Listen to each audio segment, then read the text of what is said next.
It's that time of year again. To find the Royal Institute of British Architects House of the Year. The vault is really something special, isn't it? The judges have looked at hundreds of entries across the entire length and breadth of the UK to make up a long list for the 2019 prize. It's confusing, but it's beautiful. And ultimately, it's your heart that tells you. From exquisitely crafted boxes. These are all made from cork block. It's a giant dartboard. Yes. Yeah. To homes that are breathtaking in scale and ambition. You got some big chimneys. It's not everybody's cup of tea. These are all homes that you'll enjoy looking around. The houses we'll see will be cut down to a short list of just 7. Before we find out in the final programme which is House of the Year 2019.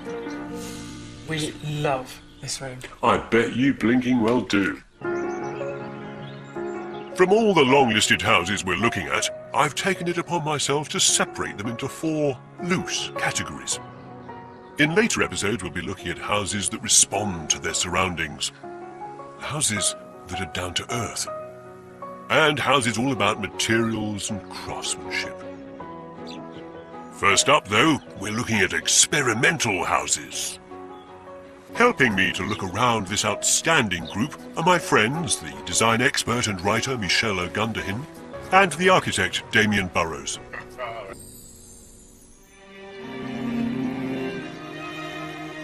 Our first long-listed house is in a town of privilege and gentility. Eton in Berkshire, a surprising testbed for a new experimental design project. Hello. Dido? Yes, Hi. Good morning. Matt? Hi. How are you? Yeah, very well. You? Very well, thanks. Good. I'm assuming this is not your innovative experiment, or is it? It's been here a couple of hundred years. This one. Yeah. You have to step into the back garden of Matt and Dido's house to find this. It's called Cork House. Yep, it's a house constructed out of cork. The walls, the roof, almost everything is made of, well, cork. It is the first of its kind in the UK. Beneath the 5 pyramidal roofs lies a modest sitting room adjoining a kitchen, with a bedroom at one end and a bathroom and hidden sleeping area at the other. Under the 5th roof is a passageway and covered seating area. Cork House's pioneering owners and designers are Matthew Barnett Howland and Dido Milne. They wanted to experiment with a way of building a house as simply as possible. It's quite primitive caveman stuff. Big 1/2 metre thick blocks of cork, one on top of the other with no glue or mortar. I mean, that's like Lego. Plant-based Lego. Plant-based Lego. Cork's a wonder material. Strong, soundproof, rot-resistant, and a fantastic insulator. It is also sustainable, harvested from the bark of living trees which regenerate. There's a lot of air in cork, so the bricks are worryingly light. The roof lights act as paperweights to hold down the whole structure because there's no glue holding it down, otherwise it would blow away. So you're telling me that these pyramidal structures, which are all made from cork block, are not glued, they're not mortared, they are simply blocks resting on each other, and you stick a great big skylight on top of each pyramid, Yes. and that's stopping it from blowing away. Yes. Radical. The RIBA judges admired Cork House for the way it simplifies the construction process, and for the way it puts sustainability at the heart of the design, all the while forming an intriguing and inventive home.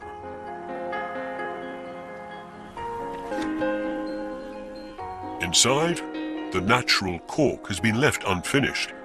Solid timber frames at either end of the space help brace the walls, and the skylights above, of course, cast light on the beautifully simple interior. These ziggurats, they sort of lift the soul towards the heavens. Now, I can't get over the multi-sensory nature of the material, do you know what I mean? Smell, sound, touch. Be careful what you aim for, though. Not everything here is made of cork. These are the sprinkler system. And this is for power up to the roof light and the smoke detectors. Right. But as there's nowhere to hide, it's important what it looks like. So then we do have design decisions about, you know, how do you want to set the sprinklers out to make it an architectural feature. Matt and Dido have built a house that's beautiful, atmospheric, and understated.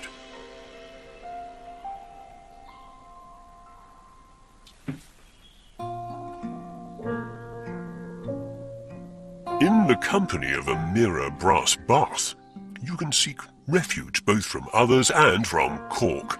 This is a cork-free haven, though it too has a ziggurat roof, a painted one, because they've squeezed in another bedroom above it.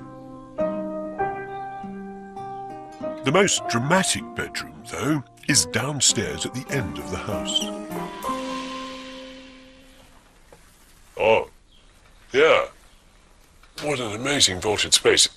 It's great when you're lying in bed, essentially under it. Can I try that? Yeah. Yes. You lie on the bed and you... Yeah. Oh man, if I look straight up, the thing just almost like a bellows on a camera. It just kind of... Yes, comes around just you, sort of yeah. seems to move. Matt and Dido spent 6 years designing Cork House. They started the project with Matt's father, William, who was also an architect. Matt and Dido co-designed Cork House with the architect Oliver Wilton. Before they built the house, they constructed cork models, then engineered full-size blocks in a lab to test out the interlocking system they'd evolved. That's 3 down, but it took 1,200 blocks to make Cork House. Staggering. Equally amazing is that when the building reaches the end of its working life, it can be taken apart, brick by brick, and put in the soil to biodegrade. Sustainable design is fundamentally important now, and it's thrilling to imagine what Cork House might inspire. There's no doubt this project is enormously innovative, experimental even. But its magic, its specialness, doesn't come from trickery or sorcery, illusion, sleight of hand. It comes instead from a profound sense of wonder.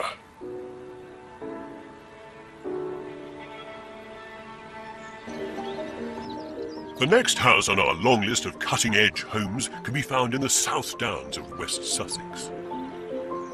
In this place, rich in Roman history, Michel Lagunderhin has come to have a look at this.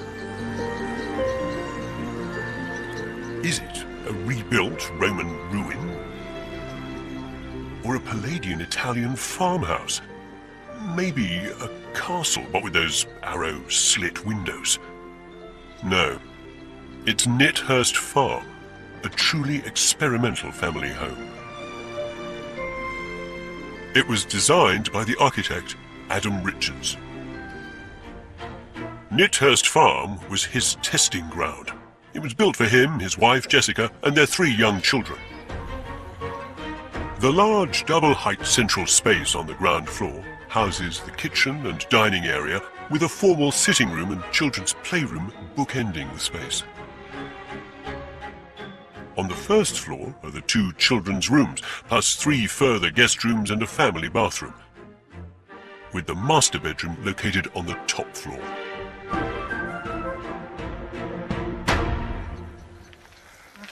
Hello. Hi. Nice to meet you. Hello, hello. See you. Roman bricks were considerably smaller than the ones used in most modern houses, but Adam needed 30,000 of them. He could only afford cheaper, standard bricks. So he came up with a novel way of achieving a similar result. We use these very thick mortar joints to play a bit of a game of scale with your eye with the bricks, so you can't tell whether it's a small Roman-sized brick or a normal-sized brick. So they're normal sized bricks, but then the mortar is twice as big. 3 times as big. 3 times as Yeah, big yeah, as normal.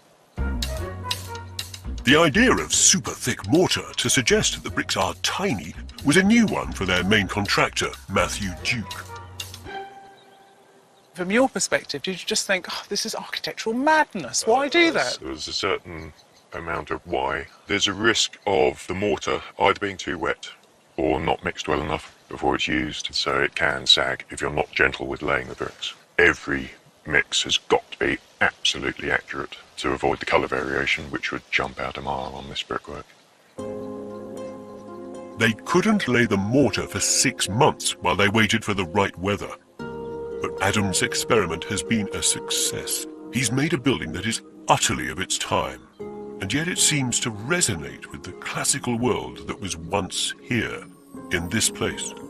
The house was longlisted by the judges from the Royal Institute of British Architects because of its chameleon-like charm. It seems neither old nor new, somewhere in between. The inside is equally intriguing, like a modern concrete church. Well, it was important for us to have a big main space for the children and for our family to be in, and for the kitchen to be in the centre of that space. When we were looking at the design, we realised that actually there's this sort of great history of medieval great halls where the whole household lived in one big space, and there would be a fire in the middle, and people would live, eat, even sleep in this great hall. Although we don't sleep in here.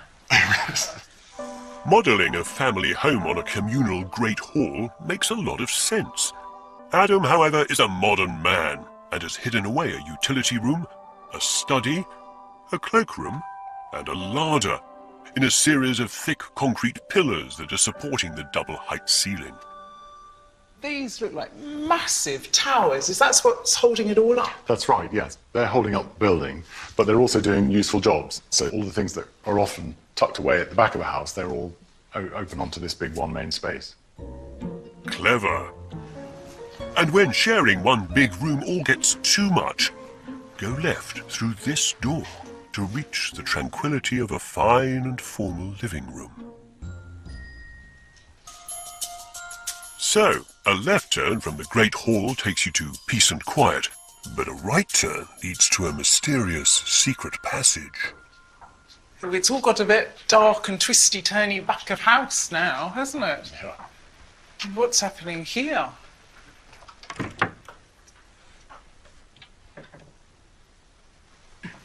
Oh, this is going to be very handy for keeping an eye on the kids, isn't it? It certainly is. We can sort of shout bath time from here without having to go all the way down.